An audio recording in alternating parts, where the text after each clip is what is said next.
આ કે છે કે ભેદ દ્રષ્ટિમાં તો તને સમજાયું કે વિકાર છે એ તારામાં પર્યાયમાં ભેદ પડ્યો ને પર્યાય દ્રવ્યગુણરી અને પર્યાયમાં કીધા વિકાર. વિકાર તારો તારાથી તારામાં તારે લઈને થાય છે. હવે અભેદ દ્રષ્ટિથી જોઈએ તો પર્યાય દ્રષ્ટિ છોડી દઈ દઈએ.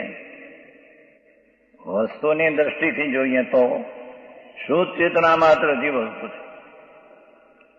શુદ્ધ ચેતના પણ એકલી ચેતના નહીં, શુદ્ધ ચેતના એટલે રાગ આવે એને પોતામાં રહીને પોતાથી જાણે.